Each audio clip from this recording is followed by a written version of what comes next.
ఇవాళ మీ అందరు చూస్తూనే ఉన్నారు. తెలంగాణ రాష్ట్రంలో ప్రైవేట్ స్కూళ్ళ ఫీజుల దోపిడీ మీ అందరు కల్లారా చూస్తున్నారు. పిల్లగాన్ని స్కూల్లో చేర్పిద్దామంటే లక్షల రూపాయల ఫీజులు. విద్య అనేది వ్యాపారం కాదు అని దేశం చెప్తుంది, కానీ విద్య అంటే వ్యాపారమే అనేమో ఇక్కడ కార్పొరేట్ స్కూళ్ళు కాలేజ్ యాజమాన్యాలు చెప్తా ఉన్నాయి. ఏబిసిడీలోనికి ₹1,00,000 ఏబిసిడీలు నేర్పిస్తే ఇలా స్కూల్ ఫీజులు కట్టలేక అవస్థపడుతున్న తల్లిదండ్రులారా, మన దేశంలో రైట్ టు ఎడ్యుకేషన్ యాక్ట్ ఉంది. ఈ యాక్టును భారతదేశంలో 9 రాష్ట్రాలు ఇంప్లిమెంట్ చేస్తున్నాయి. తెలంగాణ రాష్ట్రం ఇంప్లిమెంట్ చేయడం లేదు. తెలంగాణ రాష్ట్రంలో right to education act implement చేస్తే మీ పిల్లలకు ఇన్ని ఫీజులు కట్టాల్సిన పరిస్థితి ఉండదు. అవే స్కూళ్ళల్లో అతి తక్కువ ఫీజులతోటి చాలా, అందులో 25% మంది పేదవాళ్ళు ఫ్రీగా ఎడ్యుకేషన్ తీసుకునేటువంటి అవకాశం వస్తుంది. సో కాబట్టి తల్లిదండ్రులారా, ఈ నెల 26న ఇందిరా పార్క్ కాడ జరిగేటువంటి ఈ ధర్నా ఏదైతే ఉందో ఈ ఫీజులకు ఎగనిస్ట్గా తల్లిదండ్రులారా బాధ్యతతోని తరలిరండి. ఇక్కడ right to education act 2009 implement చేయించుకుందాం. మనం అడుగుతలేమనే ఈ వ్యవస్థ పట్టించుకోవడం లేదు. ఇది ఇంప్లిమెంట్ చేయొద్దని కార్పొరేట్ శక్తులు ప్రభుత్వం పైన ఒత్తిడి చేసి నయానో భయానో చూపెడతా ఉన్నాయి. కాబట్టి ఈ పరిస్థితి ఉంది. మీరు ఆ రోజు తరలిరండి. వచ్చే ఆదివారం 26 తారీఖు ఇందిరా పార్క్ దగ్గర కలుద్దాం. ఉదయం 10 గంటలకు మనకు రైట్ టు ఎడ్యుకేషన్ యాక్ట్ సాధించుకుందాం. అది కనుక ఒక్కసారి వస్తే ఇక నీకు పిల్లల ఫీజుల బాధ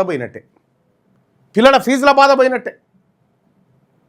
ఒక ఏడాదికి ఈ రాష్ట్రంలో ఒకే ఏడాదికి 90,000 కోట్ల రూపాయల బిజినెస్ చేస్తున్నాయి ప్రైవేట్ కార్పొరేట్ స్కూళ్ళు కాలేజీలు. కాబట్టి మనం ఈ దిశగా పోరాటం చేయాల్సిందే.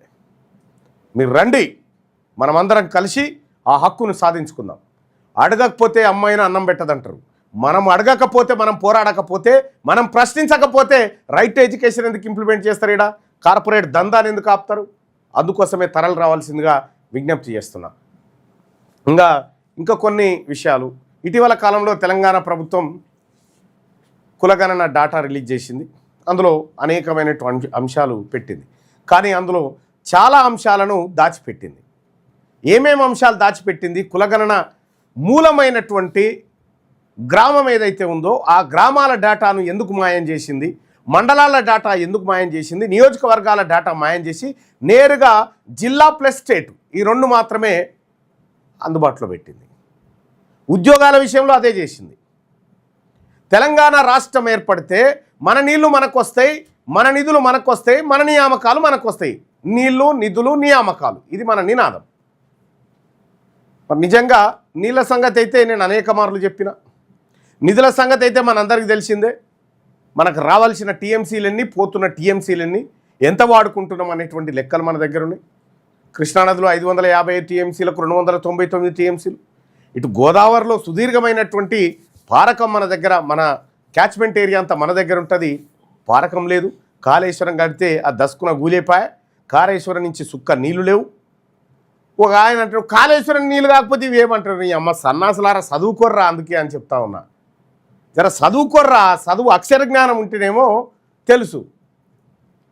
కాళేశ్వరం పంపులు నడవక కాళేశ్వరం ఎంత ఆగమై కూర్చున్నదా ఆడ మనందరికి తెలుసు కదా.